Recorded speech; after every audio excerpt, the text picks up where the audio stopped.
Abah Zidan di channel Bunga Supi. Baik pemirsa, bersama saya sudah ada ini Ketua BPD Desa Kegembalan Bapak Dr. Anandana SEMN. Di samping kiri saya Bapak Kepala Desa Bapak Wawan Munawar. Baik pemirsa, kali ini kita akan mencermati keadaan Kabupaten Ciamis sehubungan dengan COVID-19. Selain dampak kesehatan, ternyata COVID-19 ini berdampak secara ekonomi. Nah, kebetulan Ketua BPD ini pakar ekonomi di Universitas Galuh. Kita akan mencoba membuka misteri ini seperti apa ini ya menyikapinya. Nanti Pak Kepala Desa, Pak Kubu kita akan berbicara kondisi real di Desa Kegempalan sebagai salah satu terdampak COVID-19. Baik, assalamualaikum Pak Dokter. Waalaikumsalam warahmatullahi wabarakatuh. Daman Kang? Alhamdulillah, ya Pak Dokter nih. Alhamdulillah. Ini desa kita ini kayaknya kayak tenang-tenang aja kan. Tapi kata orang kena COVID-19. Ya. Mungkin berupaya untuk tenang ya Kang ya. Karena sisi psikologis itu juga penting membangun perekonomian ya di masyarakat. Karena secara psikologis kalau sudah relawan ya COVID-19 itu standby di desa dan kemudian kita memberikan jaminan minimal ke masyarakat. IKM ya kayak di secara mayoritas di Ciamis itu kan IKM berada di Cikoneng ya, Kecamatan Cikoneng, Margaluyu, Desa Gempalan, desa kami. Itu kan banyak pabrik-pabrik yang masih menggunakan metode konvensional dalam proses produksi ya. Mereka satu dengan lain orang itu keterkaitan sangat tinggi. Nah, itu tentunya kalau di Ciamis diberlakukan mulai tanggal 6 PSBB. Nah, ini perlu analisis yang matang gitu. Karena jangan sampai masyarakat yang tentu sampai hari ini masih bisa menjadi buruh ya di pabrik-pabrik atau dalam tataran tenaga kerja informal, justru dengan diberlakunya PSBB, nah itu masyarakat kena dampak. Karena tentu otomatis, tapi setidaknya karena ada pembatasan di wilayah-wilayah, bukan karena pembatasannya kan, karena kan istilah logistik itu masih diperbolehkan, tapi orang di regionnya juga sudah tidak ada kan. Nah, kan misalnya satu contoh misalnya pemasaran di itu Ciamis ya, terutama Cikoneng banyak ke Jakarta ya, Bandung, Tangerang ya, yang semuanya dari region semua. Nah, itulah mungkin kemudian ada hal lain bagaimana mensiasati untuk sektor pertanian. Walaupun ini mungkin dalam tataran wacana ya, karena demandnya kurang kan. Itu otomatis banyak sekali peternak yang kemudian mereka melelang, bahkan sampai ada yang jualan ke kita ya Pak Kades ya, dengan harga yang murah, dibanting murah gitu kan. Itu pemaparan Dr. Nana sudah membahas perkembangan secara umum ya pemirsa. Kita pengen dengar nih tanggapan dari Bapak Kepala Desa Kegempalan nih ya. Kita nanti cek ya Pak Bu ya. Ya siap. Nah, tadi sesi pertama udah Pak di paparan secara umum. Gimana nih Pak Bu, kira-kira kondisi terakhir nih di desa kita ini? Kondisi terakhir di Desa Kegempalan, alhamdulillah untuk kecemasan dari warga tentang bahaya COVID-19 itu tetap terjaga dengan baik, berkenaan dengan kita punya tim COVID-19 ya, untuk selalu bersinergi dengan masyarakat dalam mensosialisasikan dan penanganan pencegahan bahaya COVID-19 di Desa Kegempalan. Sekarang yang muncul adalah permasalahan baru ketika PSBB yang akan digulirkan di Kabupaten Ciamis. Itu mungkin saja akan berdampak terhadap warga kami berkenaan dengan apa yang tadi dikatakan oleh Pak Ketua BPD bahwa di Desa Kegempalan cukup banyak para pengusaha makanan ringan yang kemungkinan akan terdampak dengan PSBB yang akan segera dilaksanakan di Kabupaten Ciamis karena mereka tidak bisa untuk mengeluarkan bahan hasil karya produksinya. Ini kalau dimungkinkan PSBB-nya total ya. Nah, cuman perkembangan yang terjadi di wilayah Desa Kegempalan itu adalah dampak PSBB yang di luar Kabupaten Ciamis, dampak PSBB yang dari zona merah, yang otomatis banyak warga kami yang punya lahan kerja atau lapangan kerjanya di zona merah itu kembali pulang kampung. Dan kebetulan mereka tidak cukup punya kemampuan dan keahlian untuk mencari peluang usaha di desa kami. Nah, maka itu dampaknya adalah kepada perekonomian keluarga. Dan ini supaya jadi bahan pemikiran kita bersama, dan kemungkinan kita bersama Pak Ketua BPD, dan alhamdulillah ada satu payung hukum dan diperbolehkan dari dana desa kita akan memberikan bantuan kepada warga masyarakat yang terdampak COVID-19, baik bantuan tunai yang BLT ya, yang kedua Pardap Karya tunai, dan yang ketiga pun bantuan-bantuan lainnya dari para dermawan yang ada di wilayah Desa Gegempalan. Itu untuk perkembangan situasi COVID-19 di Desa Gegempalan. Pak Ku, ada datanya berapa persen itu yang tadi dari zona merah dia pulang kampung dari jumlah penduduk? Ya, pokoknya yang sekarang masuk itu kisaran 234 orang yang masuk ke wilayah Desa Gegempalan. Data itu akurat karena kami punya tim dari pagi sampai pagi kembali. Setiap orang Gegempalan yang masuk atau pulang kampung itu harus masuk dulu ke meja kami. Itu untuk didata dari wilayah mana mereka datang, dan didata suhu berapa suhu tubuh ketika mereka datang, dan kita akan memberikan satu pencerahan tentang isolasi dini, isolasi diri dan isolasi dini ya. Gitu. Jadi mereka tidak boleh berkeliaran dulu, tidak boleh bersosial dulu dengan masyarakat selama 14 hari. Gitu. Jadi gimana Pak Ketua BPD ini menanggapi seperti ini? Ya, itu kondisi real Pak ya di desa kami ya seperti itu, dan ya ini memang harus memiliki percepatan. Kita harus melakukan percepatan dalam penanggulangan kondisi seperti ini perekonomian di masyarakat. Karena diawali dengan kondisi ekonomi yang lemah, ya kemudian nanti ada kondisi-kondisi lain sosial ya di masyarakat, dan kemudian ya kami sangat khawatir sekali dampak yang lebih besar dibanding dengan tahun 98. Kalau kita kan mungkin adalah para saksi sejarah di 98, tapi kan UKM dan IKM di 98 mereka masih bisa survive.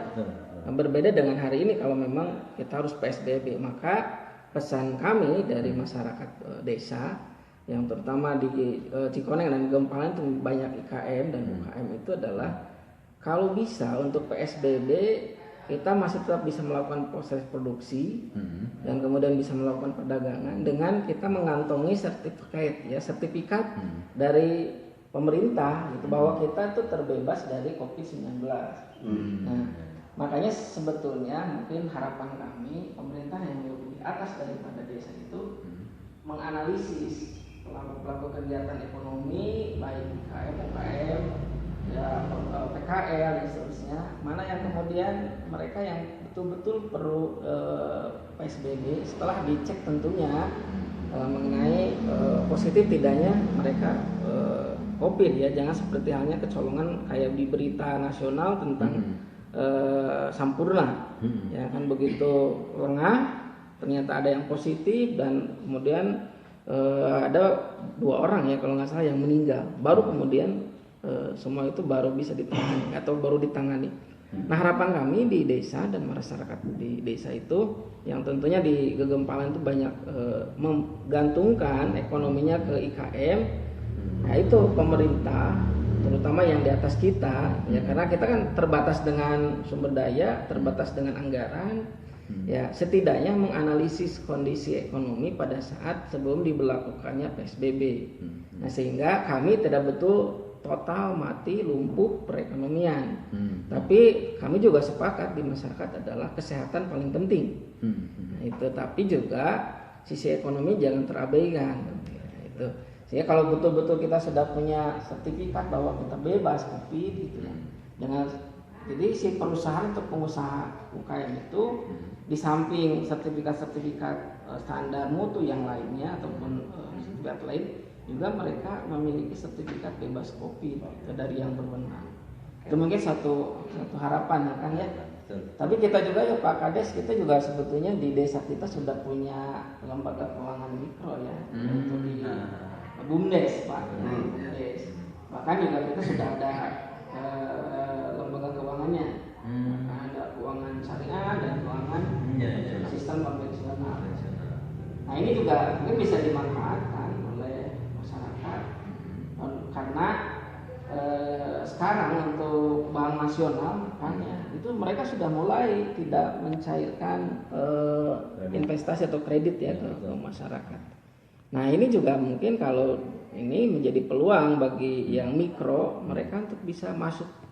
Tapi ya tentunya juga dengan keterbatasan kita adalah modal ya Pak Kades, penyertaan modal desa yang ke BUMDes itu baru sedikit ya.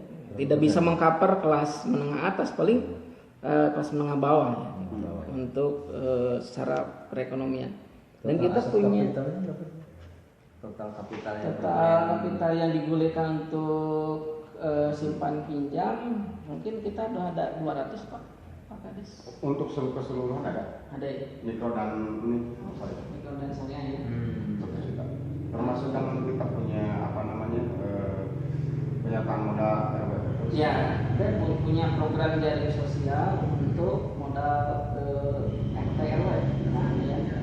Nah ini kita di samping desa memiliki badan usaha, kemudian orientasi ya profit untuk kemudian nanti ada PADes desa, juga kita untuk syariah kita juga edukasi ke masyarakat. Sehingga kemarin pada saat laporan dari BUMDes ya Pak ya, bahkan justru pembangunan syariah yang lebih bagus kan, profitnya lebih bagus, memberikan bagi hasil ke PADes nya lebih besar ya Pak Kades ya pada saat laporan dari BUMDes ya direktur BUMDes. Nah mungkin ini juga bisa menjadi alternatif bagi masyarakat ya, karena di tengah kondisi seperti ini tentu resiko bisnis itu sangat tinggi untuk tingkat kerugian.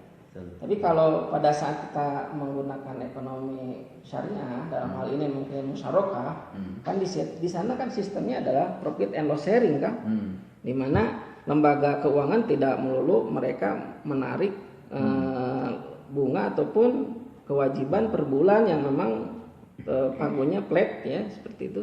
Tapi juga kalau misalnya kita menerapkan musyarakah, kan kita juga di samping join capital modal juga kan manajerialnya juga bisa kita lakukan kan, sehingga betul-betul real kondisi masyarakat yang memang hari ini dan mungkin ke depan setelah Ciamis mengatakan diri PSBB, maka kondisi ekonomi di Ciamis secara umum kemudian dalam hal ini serius di desa kami otomatis akan punya banyak kendala. Lagi tadi yang dibicarakan Pak Kades bahwa di desa kami itu hampir 200 sekian orang itu kan mereka migran, mereka usahanya di luar, kemudian sekarang mereka sudah tidak bisa sama sekali usaha, datang kemudian balik ke kampung juga gak punya alternatif lain gitu.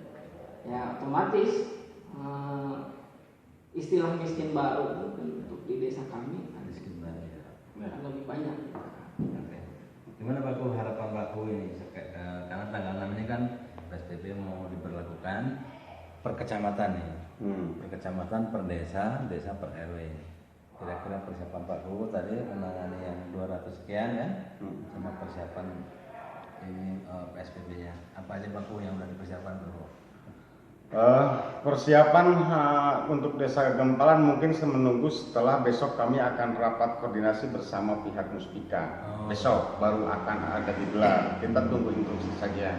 Bagaimana teknisnya ataupun arahan-arahannya, kita belum bisa memutuskan satu kebijakan yang kita ambil dari pihak desa berkenan dengan akan segera dilaksanakannya PSBB tingkat Kabupaten di Kabupaten Ciamis. Jadi pemerintah desa menunggu hasil musyawarah besok hari Selasa. Baik pemirsa, ini bincang-bincang mau kita kerucutkan nih, mau kita simpulkan dulu. Kira-kira kesimpulan Pak Ketua BPD dulu nih. Gimana nih Pak Ketua BPD nih? setelah kita bincang-bincang ini nanti saran yang solusi yang paling paling rasional mungkin lah. Silahkan. Ya, mungkin kita bicara untuk IKM, industri kecil menengah. Nah, karena memang di masyarakat pedesaan itu yang sektor ekonomi yang paling dominan ketimbang sektor lainnya, misalnya jasa juga di kita ataupun di daerah kurang begitu berkembang ya. Kayak misalnya cukur, salon dan ya atau barbershop yang sifatnya jasa mungkin ya hanya bisa dihitung jari ya Pak Kades ya, paling hanya satu ya. Tapi yang paling banyak di pedesaan itu adalah di IKM. Ya, memang padat karya di situ, banyak orang sehingga otomatis di sini harus kejelian pemerintah dalam memutuskan bahwa ditutupnya suatu pabrik ya, IKM itu industri kecil menengah di satu wilayah itu tentunya harus dasar analisis yang matang. Ya, karena kan gini, bukan hanya ditunggu 1 bulan, karena rata-rata mereka adalah buruh harian lepas. Nah, itu dia. Ya kan itu. Jadi pada saat mereka tidak bekerja dalam 1 minggu saja, maka apa yang diceritakan Pak Kades tadi, ya betul, bahwa ada masyarakat yang tidak bisa membeli lauk pauk. Mungkin beras bisa pinjam ya Pak Kades, kan gitu. Tapi lauk pauk kan, nah itu. Jadi karena di kita adalah di pedesaan, terutama mungkin secara umum di Ciamis adalah rata-rata buruh harian lepas. Yang mereka ya itu secara jumlah paling tinggi kan gitu. Nah inilah mungkin harapan kami adalah para pemegang kewenangan yang lebih atas dari Pemdes adalah mereka betul-betul jeli menganalisis satu kawasan industri kecil menengah yang dinyatakan bahwa ini harus tutup karena pemberlakuan PSBB. Nah itu betul-betul harus dasar analisis yang tepat karena dampak terhadap perekonomiannya sangat besar. Walaupun kita sepakat bahwa kesehatan itu nomor utama karena kondisi sekarang COVID-19. Mungkin dari Pak Kades yang lebih tahu secara di lapangan. Silakan Pak, sebelum kita tutup. Kesimpulan saya dalam bahasan ini adalah satu keinginan kita bersama ya COVID-19 segera selesai, berakhir dan musnah lah di muka bumi ini. Yang kedua, harapan kita adalah sama seperti Pak Ketua BPD, ada kebijakan-kebijakan dari pihak terkait yang lebih atas dari desa untuk semata-mata keberpihakan terhadap masyarakat kita, masyarakat yang betul-betul saat ini perlu dan butuh campur tangan pemerintah yang betul-betul luar biasa ya, karena sekarang banyak kesulitan-kesulitan dari masyarakat yang terkadang itu harus selalu pemerintah turun tangan ya, makanya apa kata anjuran bupati ya, wajib sehat, wajib kuat, itu betul-betul kita harus bisa bagi seorang pemimpin wilayah ya. Makanya bagi para rekan-rekan lah kepala desa yang ada di wilayah Kabupaten Ciamis, tetaplah dalam konteks mempersiapkan atau menjelang PSBB, kita tetap satu komando bagaimana arahan dari pihak terkait. Peraturan bupati kita akan laksanakan dengan baik dan benar. Yang selanjutnya harapan-harapan kita pun dari perpanjang tangan warga masyarakat yang paling dekat dengan masyarakat adalah kepala desa dan BPD ya, yang harus menyampaikan aspirasi masyarakat, baik aspirasi masyarakat yang punya pekerjaan buruh harian lepas ataupun yang punya pekerjaan dalam usaha kecil menengah, tolonglah akses untuk tetap bisa berusaha dalam memenuhi kebutuhan hidupnya bisa tersampaikan atau bisa terlaksanakan dengan baik dan benar. Itu saja. Oke, baik pemirsa, akhirnya tuntas sudah perbincangan kita dengan Ketua BPD Desa Kegembalan Dr. Nana Dana dengan Bapak Kepala Desa Menengah Baik. Kita akan tutup, intinya adalah bagaimana nasib migran yang dari zona merah ke Desa Kegembalan ini ada solusinya. seperti dipaparkan oleh Ketua BPD, yang paling banyak ini buruh lepas, wahai Pak Bupati. Jadi ini mohon diperhatikan. Oke, saya Abah Jidan sampai di sini kita tutup dengan wassalamualaikum warahmatullahi wabarakatuh. Jangan lupa subscribe.